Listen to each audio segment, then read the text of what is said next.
Βρίσκομαι στη Γενέβη της Ελβετίας για ένα συνέδριο του Οργανισμού Ηνωμένων Εθνών. Εδώ λοιπόν στην Ελβετία, εδώ λοιπόν στα Ηνωμένα Έθνη, καταλαβαίνει κανείς ακόμα περισσότερο ότι έχει τεράστια αξία να είναι διαφορετικά τα έθνη.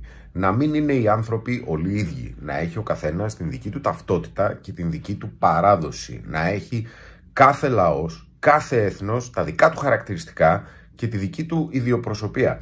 Γι' αυτό και με ξενίζει πάρα πολύ αυτές τις μέρες και με στενοχωρεί όλο αυτό το οποίο γίνεται με το Άγιον Φως. Τι έχουμε πάθει τώρα? Μεγάλη Σαρακοστή να βάζουμε στη γωνία κάτι το οποίο έχει να κάνει με θρησκευτική, μεταφυσική, υπερβατική πίστη.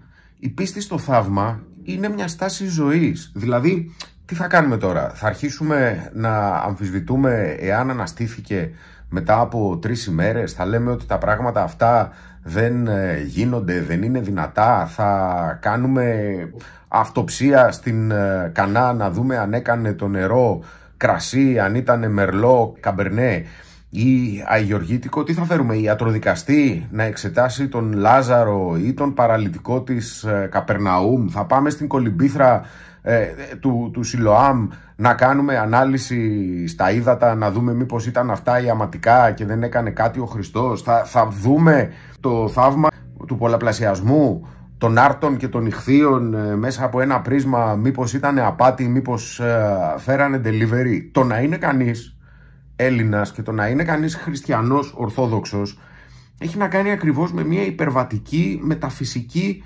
πίστη ότι ο Θεός είναι πάνω από τους νόμους της φύσης και από την λογική, και εκεί εδράζεται, εκεί βασίζεται όλο αυτό το πράγμα. Αυτό εδώ είναι το σύμβολο της πατρίδας μου. Είναι ο Σταυρός, και ο Σταυρός δεν είναι απλά ένα γεωμετρικό σχήμα.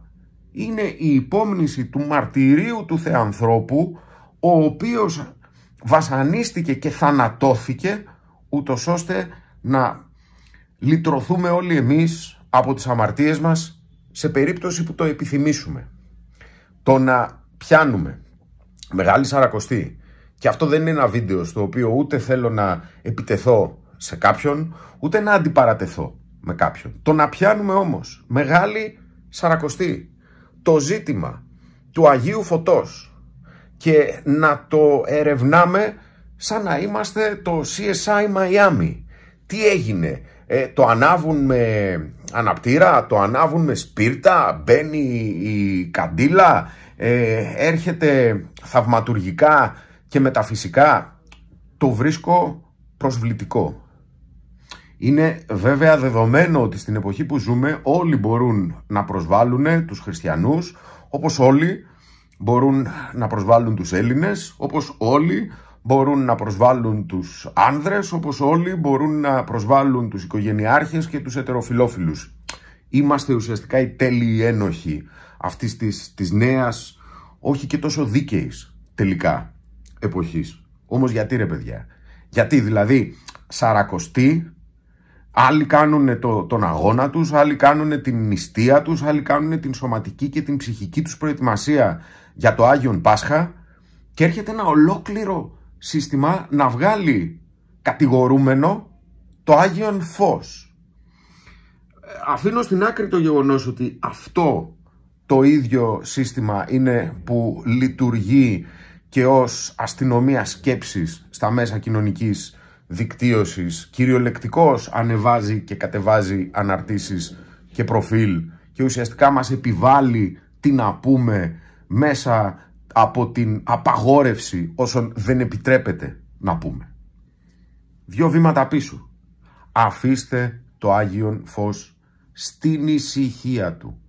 Κάποιοι άνθρωποι έχουμε ανάγκη να πιστεύουμε, έχουμε θέληση να πιστεύουμε, έχουμε διάθεση να πιστεύουμε, πείτε το όπως θέλετε, είναι δικαίωμά μας, ότι το Άγιον Φως κάθε Πάσχα έχει μία θαυματουργική διάσταση, και ως προς τον τρόπο με τον οποίο προκύπτει, αλλά και ως προς ό,τι σημαίνει για τις ζωές μας όταν έρχεται στις ζωές μας, όταν το παραλαμβάνουμε στην εκκλησία, με το δεύτε λάβετε, όταν το μεταλαμπαδεύουμε στους αδελφούς μας, τους χριστιανούς, πριν δώσουμε το φιλί της αγάπης και πούμε το Χριστός Ανέστη.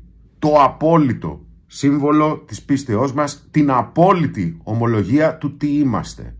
Είμαστε εκείνοι που πιστεύουν ότι ο άνθρωπος δεν είναι μόνο σάρκα και οστά, είναι και πνεύμα, είναι και ψυχή και ότι μπορεί υπό όρους να κερδίσει και το θάνατο, να κατακτήσει την αθανασία, να ενωθεί με το υψηλό, το φωτεινό και το αγαθό που λέγεται Θεός.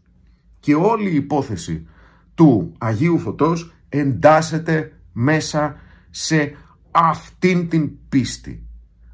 Αφήστε το ήσυχο. Πάντοτε υπήρχαν και πάντοτε θα υπάρχουν απατεώνες. Κανένας δεν το αμφισβητεί αυτό. Λέτε να μην το ξέρουμε? Το ξέρουμε. Όμως οι απατεώνες είναι απλά ένα παράσιτο στο μεγάλο σώμα της μεταφυσικής υπερβατικής πίστης μας.